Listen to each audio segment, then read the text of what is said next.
anak-anak, hari ini kita akan belajar materi tentang kegiatan ekonomi dan kaitannya dengan perkembangan iptek atau ilmu pengetahuan dan teknologi. Sebelum kita membahas lebih jauh, don't forget to subscribe. Thank you.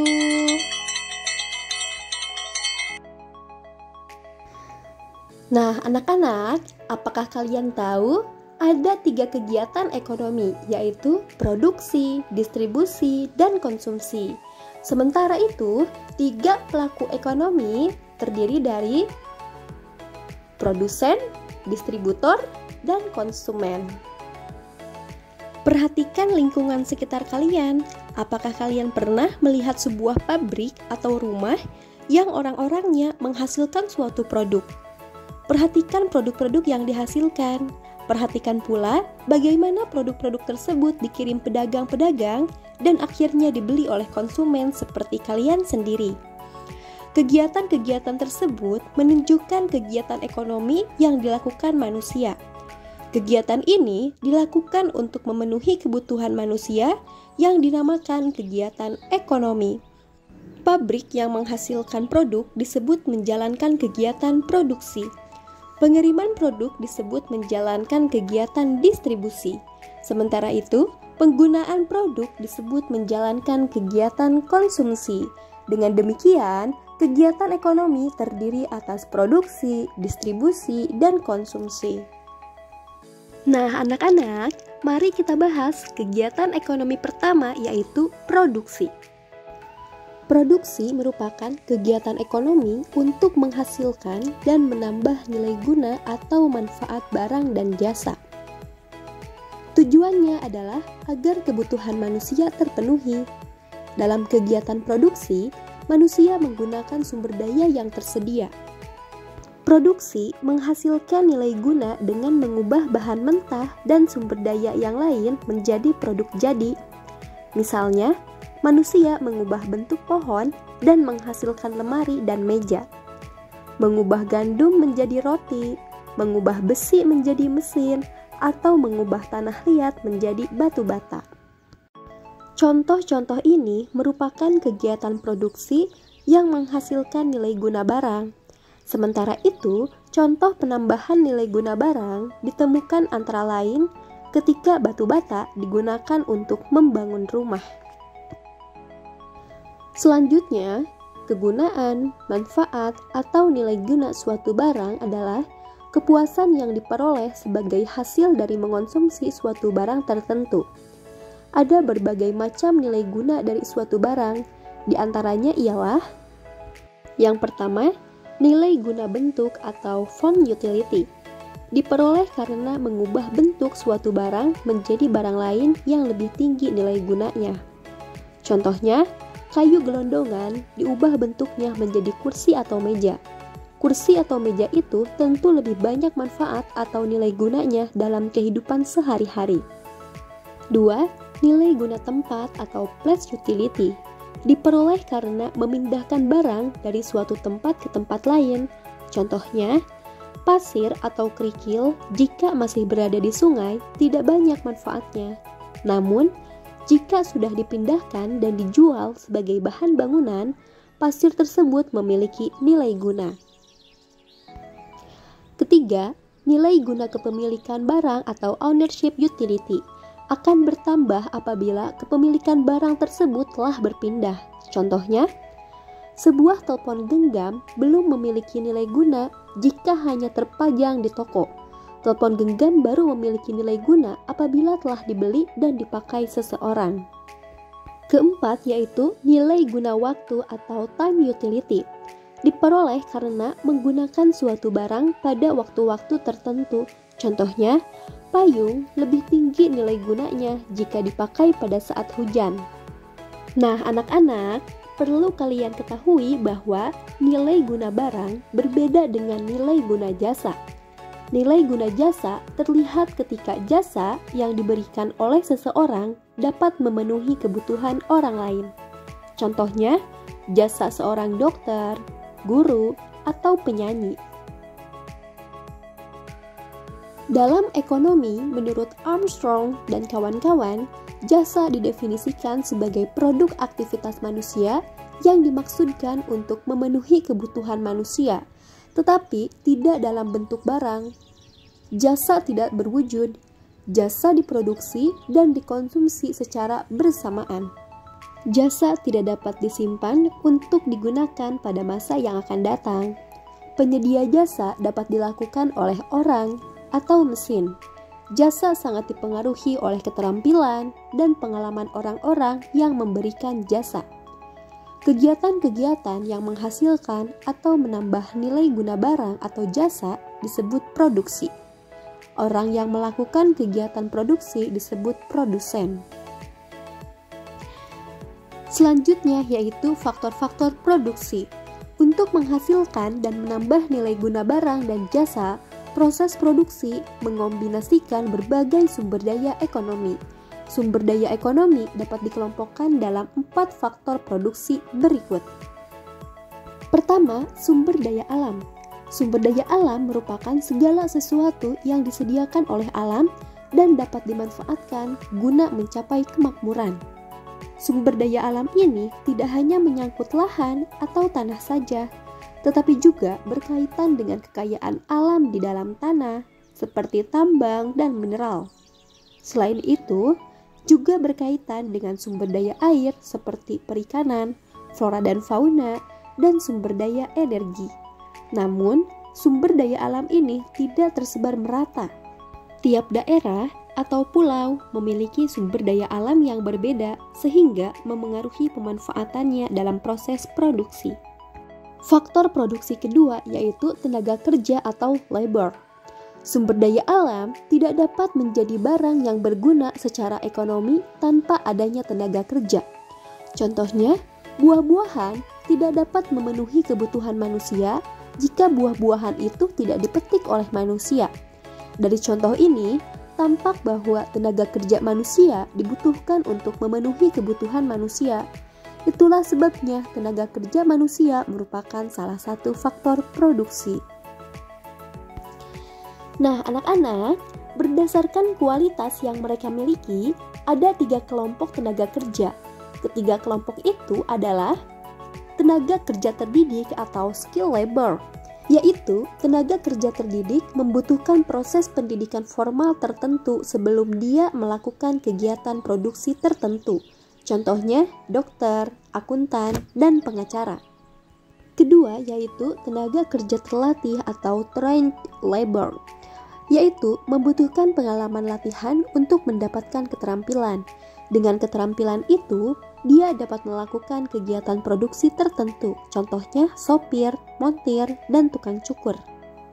Ketiga, yaitu tenaga kerja tidak terdidik dan tidak terlatih atau unskilled and untrained labor, yaitu tidak memerlukan pendidikan latihan tertentu, contohnya penyapu jalan, porter, dan pembantu rumah tangga. Faktor produksi ketiga yaitu modal atau capital. Sumber daya modal sering disingkat modal atau kapital. Modal dapat berbentuk uang atau barang. Modal berbentuk barang dapat berupa mesin-mesin, peralatan, pabrik, dan kantor. Berikut ini adalah contoh untuk membantu kalian membedakan antara modal uang dan modal barang. Contoh modal uang yaitu Pak Mardi adalah seorang petani. Sebagai petani, ia ingin agar hasil panen padinya banyak. Untuk itu, Pak Mardi membeli bibit unggul, pupuk, dan membeli obat anti hama. Untuk membeli semua itu, Pak Mardi memerlukan modal uang. Selanjutnya yaitu contoh dari modal barang. Pak Ahmad juga seorang petani, namun Pak Ahmad bukan petani biasa, melainkan petani besar dan modern. Tanah pertanian Pak Ahmad sangat luas. Untuk menggarap tanahnya yang luas, Pak Ahmad tidak dapat hanya mengandalkan cangkul dan sabit. Ia harus menggunakan traktor. Dalam kasus ini, traktor adalah modal barang yang diperlukan agar lahan Pak Ahmad bisa digarap lebih cepat dan efisien. Namun, perlu diingat bahwa untuk dapat membeli traktor, Pak Ahmad tetap memerlukan modal uang. Tanpa modal uang, traktor tentu tidak dapat dibeli. Faktor produksi keempat yaitu kewirausahaan. Kewirausahaan merupakan usaha kreatif yang dibangun berdasarkan inovasi untuk menghasilkan sesuatu yang baru, memiliki nilai tambah, memberi manfaat, menciptakan lapangan kerja, dan hasilnya berguna bagi orang lain. Orang yang mempunyai kemampuan berwirausaha disebut wirausahawan.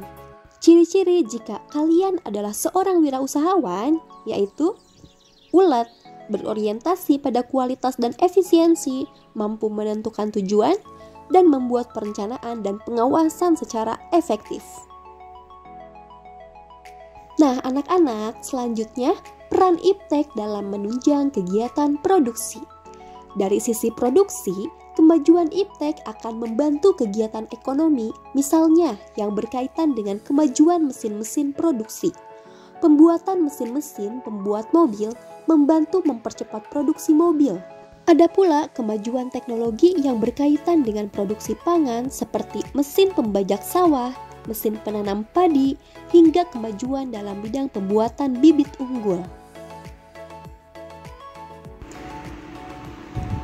Nah, anak-anak, kegiatan ekonomi kedua yaitu distribusi. Distribusi adalah kegiatan yang dilakukan oleh orang atau lembaga untuk menyampaikan barang atau jasa dari produsen kepada konsumen yang membutuhkan. Orang atau lembaga yang melakukan kegiatan distribusi disebut distributor. Kegiatan utama distribusi adalah pembelian barang-barang dari produsen untuk kemudian dijual kepada konsumen.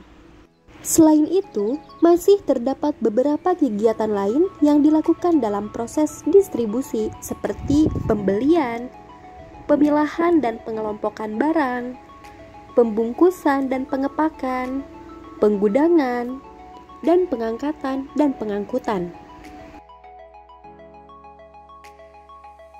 Aktivitas penyampaian barang dan jasa dari produsen dan konsumen kerap sekali mengalami berbagai hambatan. Hambatan-hambatan ini antara lain akan berdampak pada biaya transportasi yang tinggi dan risiko kerusakan barang yang tinggi.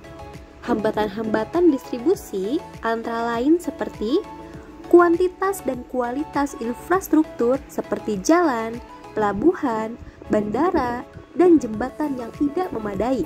Hambatan lainnya seperti jarak geografis antara tempat pusat produksi dengan lokasi konsumen yang tersebar di mana-mana relatif jauh.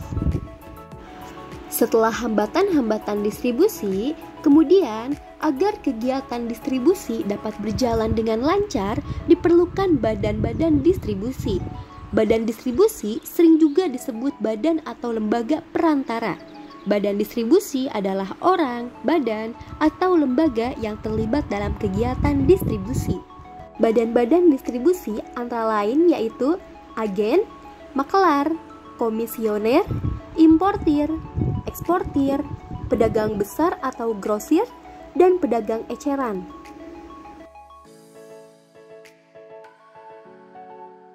Selanjutnya, dalam kegiatan distribusi, sistem distribusi perlu diperhatikan. Sistem distribusi adalah cara yang digunakan untuk menyalurkan barang-barang dari produsen kepada konsumen. Secara garis besar, sistem distribusi dapat dibedakan menjadi distribusi langsung, semi langsung, dan tidak langsung. Yang pertama yaitu, mari kita bahas distribusi langsung. Melalui sistem distribusi langsung, barang-barang disampaikan langsung tanpa melalui perantara. Cara langsung ini sering dipakai oleh produsen atau pedagang kecil. Contohnya, penjual bakso menjual bakso yang dibuatnya langsung kepada konsumen. Selanjutnya, distribusi tidak langsung. Melalui sistem distribusi tidak langsung, produsen menjual barang terlebih dahulu kepada perantara atau agen atau grosir. Perantara kemudian menjual barang kepada pedagang eceran. Selanjutnya, pedagang eceran menjual barang-barang tersebut kepada konsumen. Sistem distribusi ini sering dipakai oleh perusahaan-perusahaan bermodal besar. Sistem distribusi ketiga yaitu distribusi semi langsung. Barang-barang disampaikan produsen kepada konsumen melalui pedagang eceran. Contohnya, suatu perusahaan roti berlokasi tidak jauh dari warung tempat di mana konsumen banyak membeli barang kebutuhan. Oleh karena itu, roti didistribusikan langsung melalui warung tersebut tanpa harus melalui agen atau perantara lainnya. Nah, anak-anak, selanjutnya, apa peran iptek dalam menunjang kegiatan distribusi? Dari sisi distribusi, kemajuan iptek akan mempermudah pemesanan hingga pengiriman barang. Pembeli dapat memesan secara langsung kepada penjual, bahkan pada pabrik. Hal ini akan mempermudah distribusi barang karena alamat dan jumlah pesanan pembeli sudah jelas. Dengan demikian, penjual tidak perlu mendistribusikan dan menjual barang melalui banyak saluran. Pada akhirnya, kegiatan ini akan mempercepat barang sampai ke tangan konsumen dan menghemat biaya. Nah, anak-anak, kegiatan ekonomi ketiga yaitu konsumsi. Konsumsi adalah kegiatan yang dilakukan oleh orang atau badan untuk menghabiskan atau mengurangi nilai guna suatu barang atau jasa. Orang atau lembaga yang melakukan kegiatan konsumsi disebut konsumen. Contoh kegiatan konsumsi yang menghabiskan nilai guna antara lain makan nasi, minum teh manis, dan mencuci kain dengan deterjen. Barang-barang seperti nasi, teh manis, dan bubuk deterjen akan habis nilai gunanya ketika dikonsumsi. Jika kalian ingin mengonsumsi lagi, barang-barang tersebut harus diproduksi kembali. Contoh kegiatan konsumsi yang mengurangi nilai guna suatu barang atau jasa adalah bermain sepeda. Dengan bersepeda, nilai guna barang yang dipakai tersebut tidak langsung habis. Namun, jika terus dipakai, nilai guna barang tersebut lama-kelamaan akan berkurang, bahkan dapat habis. Nilai guna sepeda masih dapat diperbarui dengan cara memperbaikinya. Namun, jika sudah rusak parah, barang-barang tersebut tidak dapat diperbaiki dan dipakai lagi. Hal ini berarti nilai guna barang tersebut sudah habis. Melalui penjelasan tersebut, jelaslah bahwa kegiatan konsumsi adalah kegiatan mengurangi nilai guna barang dan jasa untuk memenuhi berbagai kebutuhan manusia, serta mengurangi nilai guna barang dan jasa. Dengan adanya kegiatan konsumsi, nilai guna suatu barang atau jasa dapat berkurang atau habis. Nah, anak-anak, faktor yang memengaruhi kegiatan konsumsi ada faktor-faktor ekonomi dan faktor-faktor non-ekonomi. Faktor-faktor ekonomi yang menentukan konsumsi mencakup tingkat pendapatan, tingkat harga barang dan jasa, serta ketersediaan barang dan jasa. Sedangkan faktor-faktor non-ekonomi yang memengaruhi konsumsi mencakup jumlah tanggungan keluarga, tingkat pendidikan, tempat tinggal, serta lingkungan sosial, budaya, agama, dan adat istiadat. Nah, anak-anak, mari kita bahas satu persatu. Simak baik-baik ya. Faktor ekonomi pertama yaitu tingkat pendapatan. Pada umumnya, semakin tinggi pendapatan seseorang, semakin banyak jumlah dan jenis barang serta jasa yang dikonsumsi. Sebaliknya, semakin rendah pendapatan seseorang, semakin terbatas jumlah dan jenis barang serta jasa yang dikonsumsi. Faktor ekonomi kedua, tingkat harga barang dan jasa. Semakin tinggi harga barang dan jasa, semakin sedikit jumlah barang dan jasa yang dikonsumsi. Sebaliknya, semakin rendah harga barang dan jasa, semakin banyak jumlah barang dan jasa yang dikonsumsi. Faktor non-ekonomi pertama, jumlah tanggungan keluarga. Semakin banyak jumlah anggota atau tanggungan keluarga, semakin banyak pula jumlah dan jenis konsumsi keluarga yang bersangkutan. Faktor non-ekonomi kedua, tingkat pendidikan. Semakin tinggi tingkat pendidikan seseorang, semakin beragam kebutuhan yang dimiliki. Contohnya, orang yang berpendidikan perlu membeli dan membaca buku. Sebaliknya, orang yang pendidikannya kurang tidak menjadikan buku sebagai kebutuhan.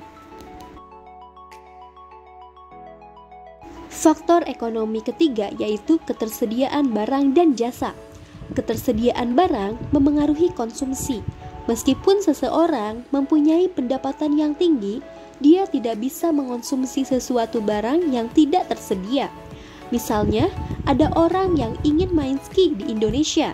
Keinginan ini tidak dapat terpenuhi karena di Indonesia tidak ada salju.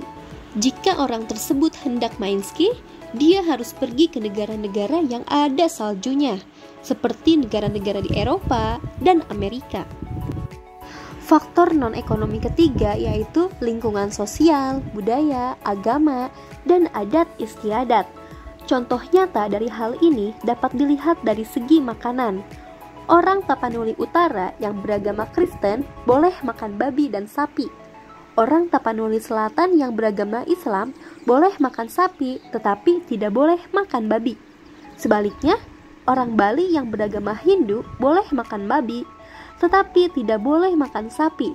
Ini terjadi karena setiap daerah dan agama memiliki budaya dan istiadatnya yang berbeda. Oleh karena itu, kita harus menghormatinya. Dan faktor non-ekonomi terakhir yaitu tempat tinggal. Kebutuhan yang dimiliki orang yang tinggal di daerah pedesaan tentu berbeda dengan orang yang tinggal di daerah perkotaan. Pada umumnya, kebutuhan orang yang tinggal di perkotaan lebih banyak dibandingkan dengan orang yang tinggal di pedesaan. Nah, anak-anak, berikut ialah kegiatan konsumsi pelaku ekonomi. Di antaranya ada rumah tangga keluarga atau RTK, rumah tangga produsen atau RTP, dan pemerintah.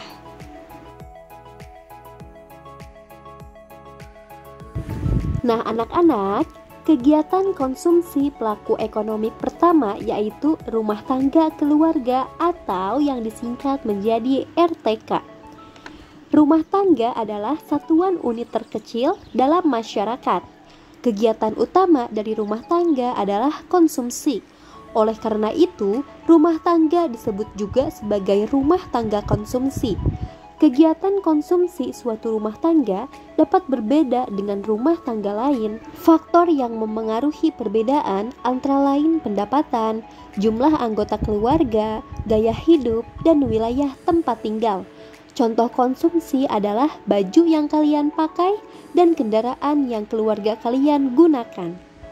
Rumah tangga juga dapat berperan sebagai produsen dan distributor. Sebagai contoh, ibu kalian membuat kue dan berperan sebagai produsen. Sementara itu, kalian berperan sebagai distributor dengan menjualnya di sekolah. Peran penting lainnya adalah sebagai penyedia faktor produksi seperti tenaga kerja, tanah, dan modal. Hal ini menyebabkan rumah tangga dapat memperoleh pendapatan berupa upah, sewa, ataupun bunga untuk memenuhi kebutuhan hidup sehari-hari. Nah, anak-anak, kedua yaitu rumah tangga produsen.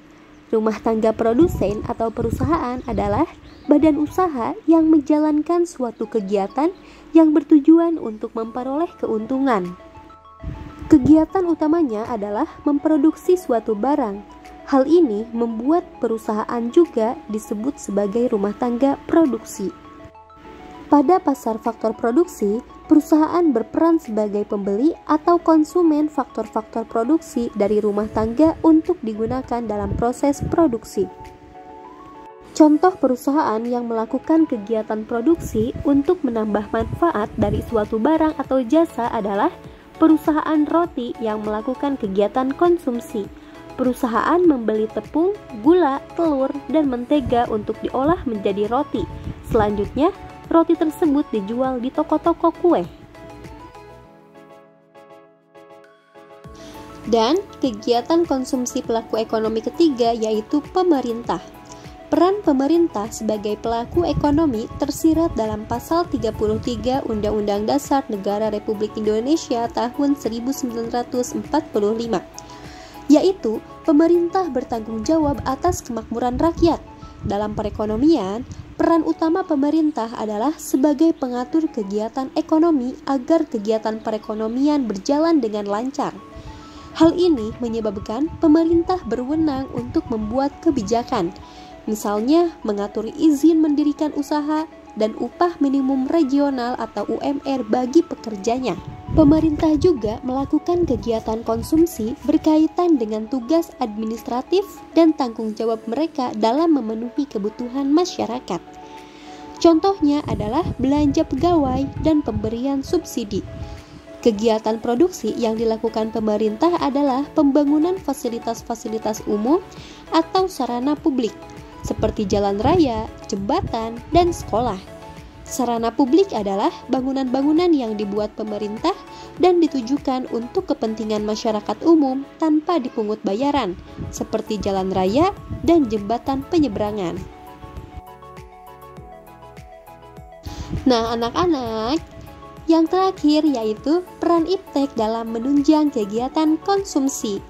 Dari sisi konsumsi, kemajuan teknologi membuat pembeli semakin mudah mencari dan memesan barang.